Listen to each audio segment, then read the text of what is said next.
just did pop your pee. Well, now I'm trying not to pop my peas. I'm going to pop your pee. What time is it? It's 1:15. Pop your pee in around 7.5 hours. Gross.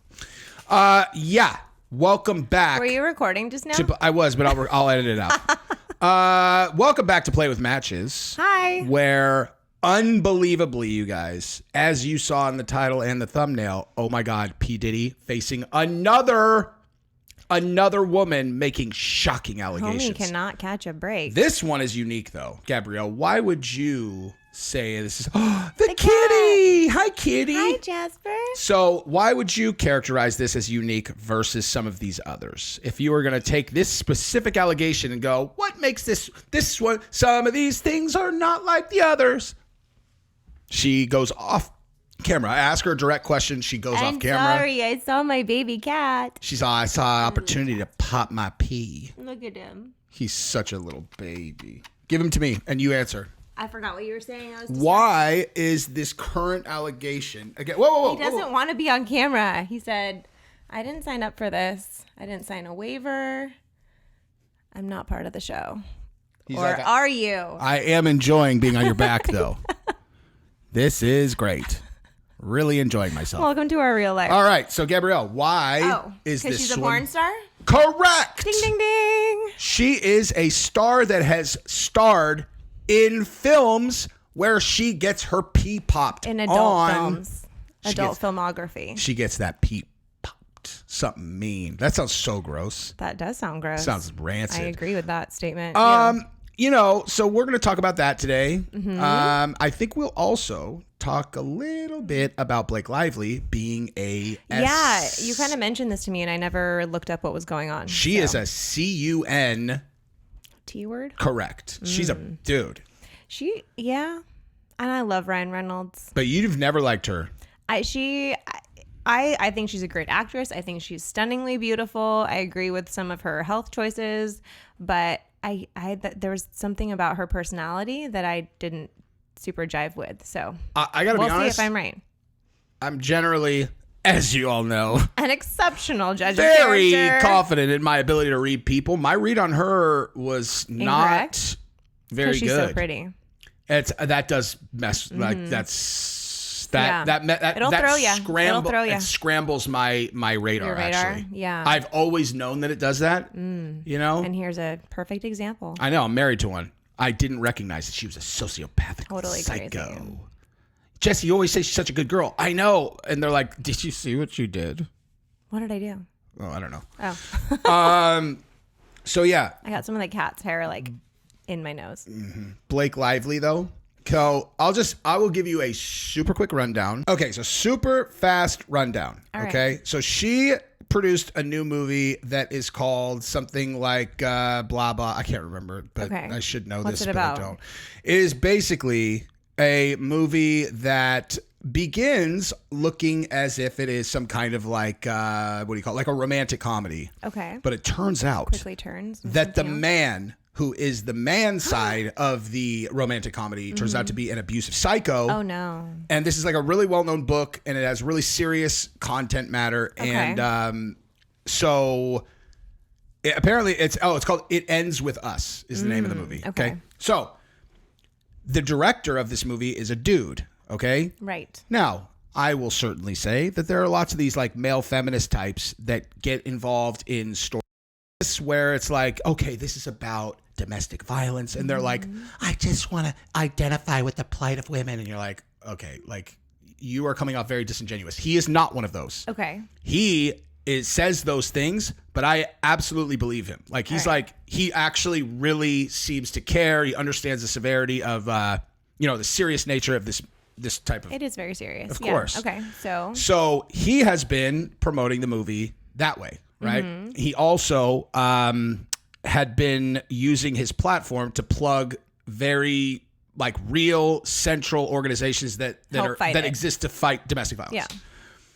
Blake Lively, on the other hand, has been treating every interview as if this is some kind of romantic comedy. She like tried to do a campaign. She saw everybody wear your flower thing, like the same way that everybody was like, wear pink and we'll go see Barbie. She was trying to do like a Barbie thing, but it was like wear flowers and go see it.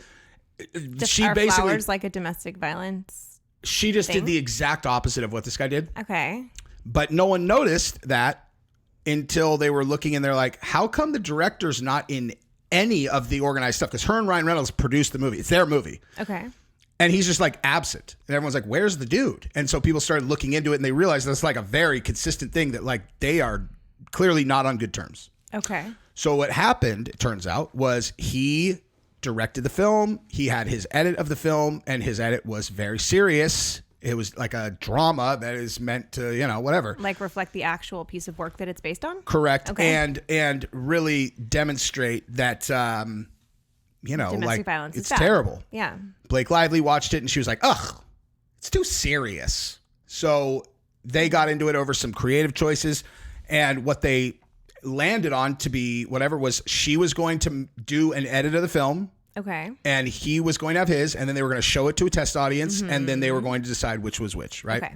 So she does a very, very kind of like a lighter edit. Okay. and his movie was overwhelmingly chosen over hers. All right. So they went with that. So that's like the genesis of this like divide between them, right? So not only is she being very kind of flippant about the content, you know, like the topic, she also used this opportunity to promote her new hair care line. Because those two things go together. Right. Because when I think hair care, being fabulous, hair I care. think guy who beats up a girl constantly. No, exactly. That's what everyone would think. I would assume. Now, yeah. Okay. In fairness to her, it's a fucking movie, right? Sure. Like, I do understand why she would just kind of not really understand because she lives in the movies and it's like, this shit's not real. Yeah. So I do give her some like leeway on that. You know what I mean? Where like she just probably just didn't really think it through. You know, it's like, right. But since that happened, they have been digging up all of these old like interviews and stories of her. And they're like, everyone's like, oh yeah, she's a complete bitch, by the way. Like, I could see that. She grew up in a famous Hollywood family. You know what I mean? So as an example, I didn't know that actually. oh yeah, she's the youngest of three sisters. All of them are at least actresses, semi-famous. Both her parents are in Hollywood, like successful. Okay. So, this particular interview, as an example, they've been calling this like mean girl energy, right? This was right at the beginning of this movement that I think it was like right around Me Too. Don't quote me on that. You guys, I'm sure my viewers are not going to know the exact timeline of this, but Someone find it and correct him, please. Around Me Too.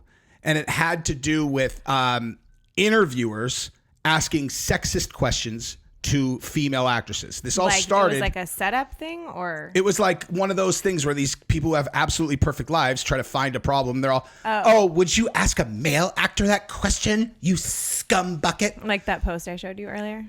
Exactly, dude. Exactly. So like this started apparently when Scarlett Johansson was in an interview having to do with Avengers, and some dude was like, so like, what kind of underwear do you wear when you're in the spandex? And she's like, are you serious, dude? I mean, that's a stupid question. And she's kind of funny about it. She's like, underwear. It's like, when did it become cool for people to just ask girls what kind of underwear they're wearing? And he's like, I'm just saying, like, for the spandex. Like, and he's all like flustered. Yeah. She was not being a spaz about it. She just was kind of, you could just tell she's kind of in a mood. She's like, this is an idiotic question, dude. Yeah. Like, come on. So that sprouted into, are you going to be sexist and ask? So this is right in the center of that. And here's Blake Lively with a female interviewer, keep in mind. And she had just gone on a huge press tour about, I'm pregnant. We're having a baby. So that's like top of mind for everyone. Okay. Now, watch how she acts when this girl asks her about it. Here we go. You tell me how you guys feel about this. Well, congrats on your little bump. Congrats on your little bump. What about my bump? That's not nice. You've got two nice ones. And they are kind of bumps, aren't they? No, not bumps. The lovely lady lumps. Check it out. Thank you. Thank you. You like the movie? Are you a Woody Allen fan? I love most of his movies, and this one was so like visually amazing. Yeah, it's gorgeous. Did you guys love wearing those kind of clothes that you? Yeah. Yeah. And working in digital. Everyone wants to talk about the clothes, but I wonder if they would ask the men about the clothes. I would. I love Jesse's suits and that's what I'm saying. His wardrobe was beautiful. I know, Corey's wardrobe was gorgeous. Those high-waisted pants. He's so great. I would wish men wore high-waisted pants like that still. I mean, she doesn't look very likable. Yeah, I mean, she obviously really, really dislikes the interviewer. I wonder if something happened off camera that we don't know about. But you would think, except that this is not the only interview where she does stuff like this. Or Me too. their father with his tank top and head. It's so Just good. like, it's just like Did you that. catch You can feel the it. tablecloth on the light in the Italian restaurant when they eat spaghetti? I didn't and notice that. She No. likes her. Oh, She's obviously no. She's doing that to exclude the other girl. Right. No, but she obviously likes her. That has actually always been my take on her. She has an energy about her, and it comes across in other interviews on different topics too, where she's very much like, I have my people, and then there's everyone else, and like, fuck the world. I don't like anyone else except for my people. That's nice. Which, I mean, listen, like when people do that thing where they talk to other people and then they kind of like are all they literally box people out. Listen, Yeah. there are people who've done that to me, Oh yeah, and I remember forever. Mm-hmm. You know what I mean? Like it's like it's not nice. But I wonder if something happened off camera. But I want to see the other maybe. ones. Are there But more? I'm I telling wanna you, see people more. that did it to me was just like, oh, all right, like Noted. and then something will change because generally speaking, like I'm pretty nice to everyone. So like eventually in said group, like I become a person that no one would do that to. And then they're like trying to, it's like, you think I fucking forgot what you did, I dude? remember what you did. I remember what you did. I would have never fucking done that shit to you, dude. So Not we very could hard be to cordial, nice. but It's not I hard will to be nice. Yeah, dude. I will never forget. There's So so I feel much like- warmth of everything, you know. Yeah, it's not just the women that have the clothes. And I mean, at the end of the interview, that eye roll from Parker Posey was not doing anyone any justice. Not in this situation. Who they actually are. Yeah. Okay, thank you. Thank you, guys. Take care. She's like, get me the hell out of here. The journalist has since come out to say that she actually didn't time this on purpose with Blake getting called out and that it just happened to be a coincidence. What did she get called? I got so many questions from people asking why I decided to post that interview now, 8 years later.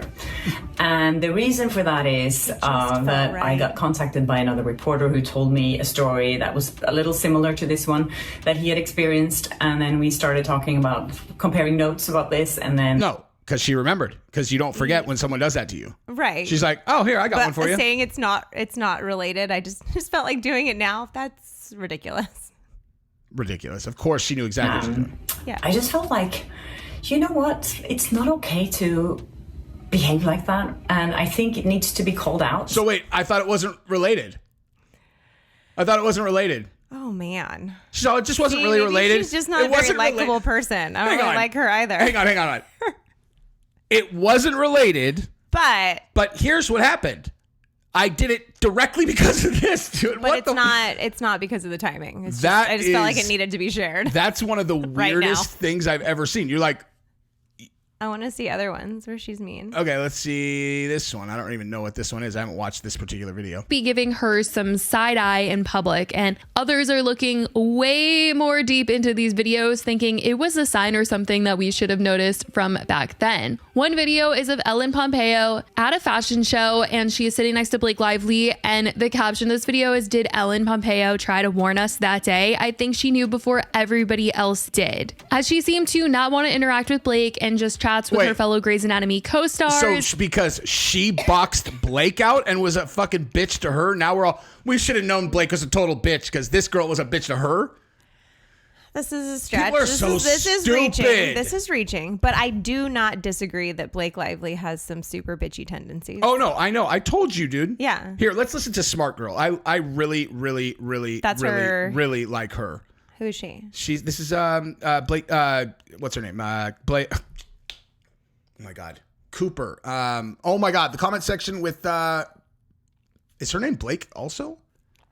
I don't know. Hold on, I can't move on until I. I'm sorry. For the love of all things. Brett Cooper. Jesus, I was knew it was close. like I That knew it was was something like close. that. That was She's close. the one that I told our kids. I'm like, you guys can watch her channel Okay. anytime you want. She's the one that's on the Daily Wire. Oh, yeah. Okay.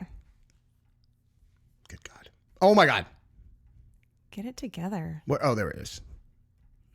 Okay, I know that everybody is talking about Blake Lively and Justin Baldoni and obviously all the "it ends with us" drama, but I just learned something that absolutely blew my mind. So literally all this time, I thought that Blake was the one who optioned the rights to "It Ends With Us." Like, she's so tight with Colleen Hoover. I thought for sure she was who brought on Justin Baldoni. So I'd been kind of going, ugh, I don't really like the way that she's handling it, but you know, it's her film, it's her movie, her option, her whole thing. I guess she can call the shots. No, because Justin, 5 years ago, was the one who optioned this film. Okay. He brought Blake on because Colleen Hoover is such a big fan. This is his film, and he has basically been pushed out by the Blake Lively show. And that breaks my heart because I've always been a fan of Blake Lively. I've been a fan of her relationship with Ryan Reynolds and the way that they parent their kids. I've always been a fan of her, but this has literally just become like the Blake and Ryan show, like promoting Deadpool Wolverine, promoting her hair care line, all of that. But oh my gosh. Well, I'll tell you what, dude.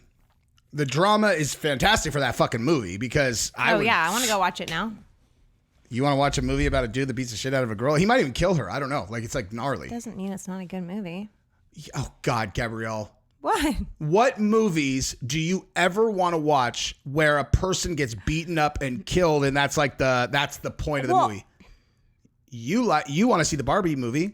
No, I did not want to see the Barbie movie. You want to see the Dome, the TV show that jumped the shark on episode 2. The 100, perfect example.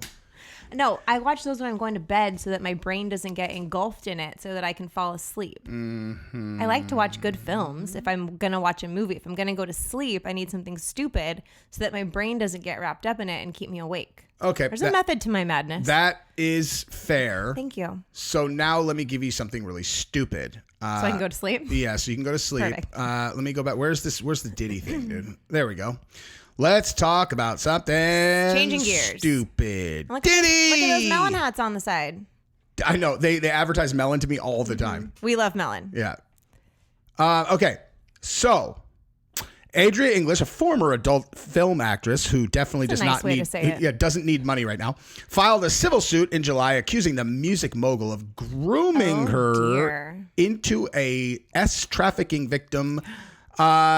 As per the police report obtained on August 14th, English was interviewed by detectives via Zoom, claiming she was a victim of human trafficking stemming from 2007 and that her perpetrator was Sean Combs. The alleged victim that around 2007 was working as an entertainer at one of Combs' white parties. She felt obligated to engage in intercourse with 3 different men. Oh. The victim believed she would be compensated for obligated to do that. She believed she would be compensated for her services, but it was not. So I was a hooker. And I didn't think that just because they were famous that I was doing freebies. Obligated versus. He stiffed me. Exactly. In more ways than one. Human trafficking detectives will confer with federal investigators. They're all, are we really going to let... Like, does she get in trouble for hooking, though? Like, how does that work?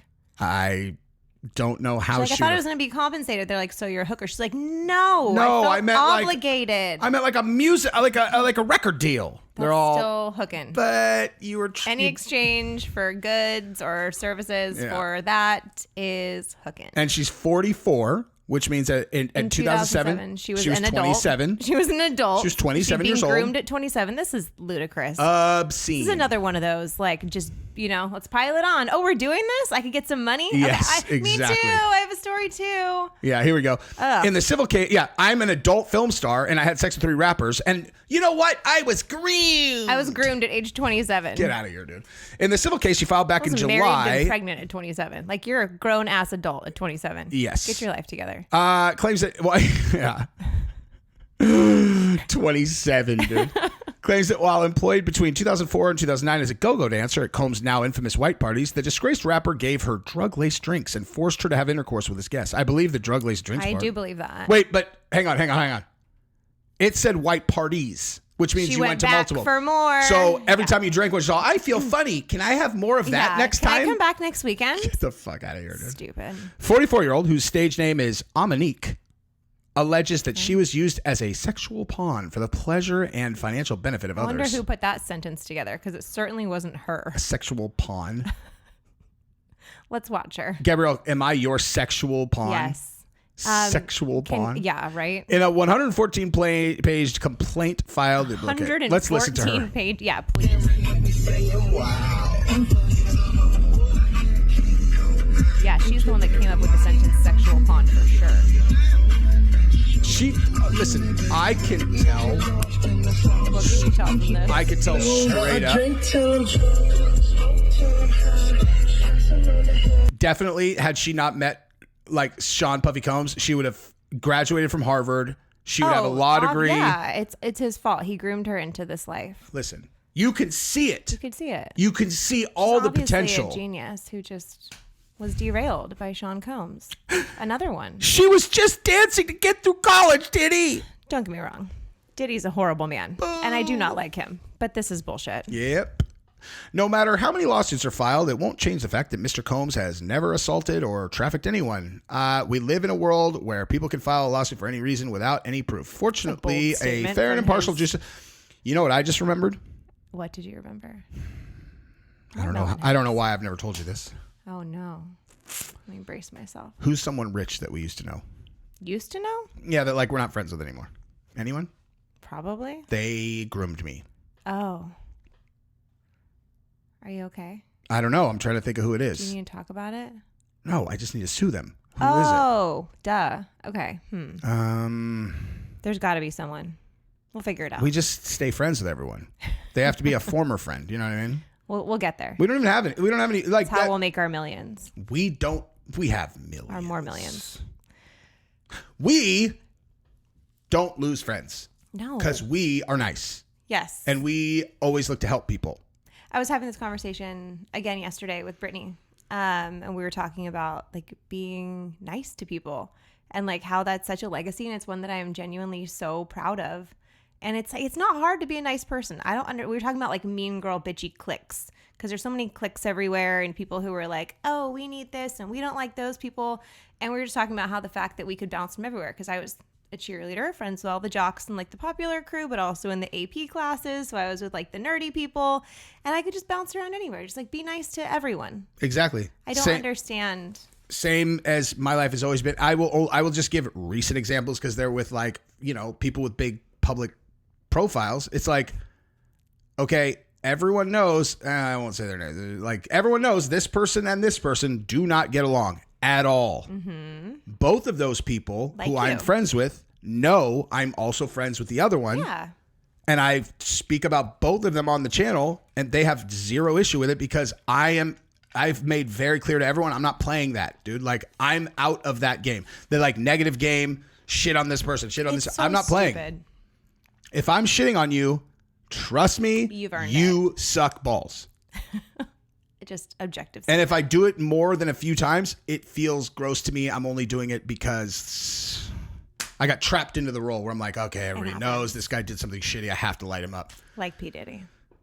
No, I like lighting up P. Diddy. I was thinking more Logan Paul. Logan Paul, it feels a little bit dirty now. I'm like, I don't want to just be shitting on this guy every time he does something. But like now he blocked you. You know, he's the one acting like a 5-year-old. I mean, I would have blocked me too. It's a pretty funny video. Have you seen the video that I did? Yeah, I have. But like blocking people is so middle school. I made a fake interview pretending that I was fucking his wife. Yeah, but it was just like comedy. Someone who I know, it was really funny too. It was funny, but like someone who takes shit that seriously and is like, I'm gonna block him. I know. Like, I actually would have seen that and been like, okay, that's funny, dude. Exactly. Like that's objectively funny. It's not like you were actually making any true statement or like claim. I honestly, and she brought it upon herself. Here is exactly what I actually think was going on there. Is I think that because I found out that video of her where she saw, I need penis inside of me. That video is the basis of her lawsuit against Dylan Dennis. So I think that she is treating that video as like this, like, yeah, it's the be all end all. Yeah. I can't even imagine what she must have told him. Why record that? I can't even imagine what she must have told him. Because she really played the role of, I don't let anyone touch this body. Then okay. You should have gone through your past videos. It's as if whose last name we will leave alone got into a new relationship male with or female. You're okay. Someone who and got into like a relationship with someone very famous and very wealthy, and she was like, and she didn't let him hook up with her for 3 weeks. Yeah. Like 3 weeks of them hanging out, and the guy's like, man, like this is amazing. She really cherishes her little vajayjay. Yeah, she's and he girl. really believed that because he's talked about it on the podcast, and it's just an overt misrepresentation. And then all of a sudden they find a video. You know, like she was playing a part. Exactly. Yeah. And he believed it. And that's why they didn't go public until she was engaged to him. And then she's like, don't tell anyone. I want to keep it just between us. That's exactly what she did. Oh my God. And then once they were engaged, she went on his show, and that's when shit started blowing up. But like, it's exactly like that. And then after they went public and they got engaged, if I was like, hey, I know that girl. You want to know what happened? Yeah. We went to the Wave House. She met my buddy's cousin. They didn't talk for fucking At 1 all. second at all. She got drunk, and then once we got back to the house, she was like, "Tell your cousin to meet me in the shower." And so we told him, and and he just went down there and worked that booty. They never spoke ever until after. Then they were laying on the couch hugging as if they were like boyfriend girlfriends. One of the funniest things I've ever seen. I have no judgment. I thought it's hilarious. No judgment. But They both got what they wanted. let's not pretend that you're a missy fucking. You Let's can't not touch my pretend. body if we're not Yeah. engaged. Get the fuck out of here, dude. Absurd. Yeah. Pause Anyway, that. that's enough though. Oh, No, we don't need to hold pause on, it. Hold on. You should get her name out of it. What? You shouldn't say. I'll just beep it out. Okay. All right, bye-bye. Bye.